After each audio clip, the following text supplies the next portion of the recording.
Hello everyone. Okay, here we are again. My name is Matt Jackson and today is January 26th and I'll be giving this presentation again from my beautiful dorm room over here at Spangdahlem Air Base. Had a little bit of snow on the ground this weekend, so happy to be holed up and have a project to work on. So again, the topic of this program is to defend an icon. So we're starting today by talking about stakeholder groups. So first one I've identified is the King County Department of Natural Resources and Parks. Now this is something I have a little bit of a bone to pick with. This is a really common practice of a lot of counties and cities, is to kind of lump together natural resources as a department with Parks and Recreation. So unfortunately King County kind of falls into this as well.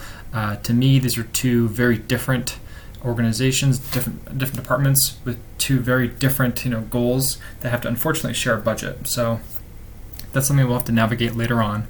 But identified here is the Green and Duwamish Watershed Strategy. And the Green and Duwamish Watershed is an expanded waterway that moves from central Washington as it originates in the Cascade Mountain Range and moves from east to west through King County and into the Puget Sound. Earlier last week I talked about how I wanted to kind of focus on the Pacific salmon and its environments as a whole within King County, but just as I've kind of refined this program, we're going to be focusing more on this specific waterway, this specific watershed, the Green and Duwamish. So the next major stakeholder is just the city of Seattle and really all of the population within this greater range of city. These guys make up the major source of taxpayers for King County, and they'll be fundamentally instrumental to providing funding to a lot of these large-scale restoration efforts.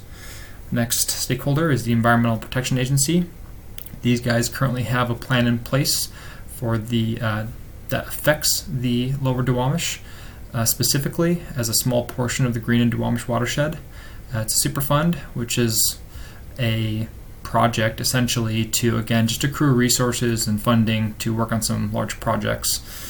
And then lastly, I've selected here the Bullet Foundation. The Bullet Foundation is a not-for-profit organization that's based in Seattle that basically is a gigantic funding source for environmental groups to basically apply for grants to be able to facilitate large-scale projects. Typically they're restoration efforts, sometimes they're improvement efforts, renewable energy efforts, things of that nature.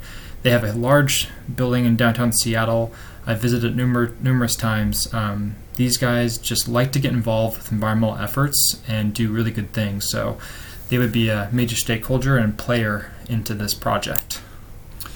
The vision statement we're talking about here I've developed is to develop an ongoing series of efforts that safeguards the vitality and health of the Pacific salmon and its ecosystems as found throughout the Green and Duwamish watershed. Again, kind of narrowing the scope here a bit as it was from last week. The overarching goals that I've established here are going to be to establish quarterly volunteer cleanup events to incorporate local communities and maintain awareness of ongoing projects. The populace of the greater King County, I'm proud to say, does a really great job of getting involved with volunteer cleanup events. So to me, this would be a fantastic way to get people involved and to make them have some ownership of what we're trying to accomplish here. The best way is just to get them involved. We're going to try to partner with local city and county agencies to enforce and maintain existing policies and laws that affect the Green and Duwamish watershed. This is kind of again, to use the same phrase, a bone to pick. There are a number of excellent policies and laws that are currently that are in place to protect the Green Duwamish watershed and protect the Pacific salmon, kind of by extension. And so it's not so much about creating new laws and policies so much as it is to just enforce them. Establish benchmarks for both waterway health and local salmon count to effectively gauge successes and failures. You need to set some attainable goals here, but establish some guidelines and benchmarks so as to gauge successes. And then lastly, to generate social media efforts to continually provide up-to-date information on efforts to keep the public informed. Again, we want ownership, and the best way to establish that is to get it in their faces. So that's, I think, a really worthwhile goal here. And then references for the second assignment. Sorry for the blank slides this week. I'm going to make it more pretty as we move on. So hang in there with me. All right. Thanks so much, and we'll see you next week.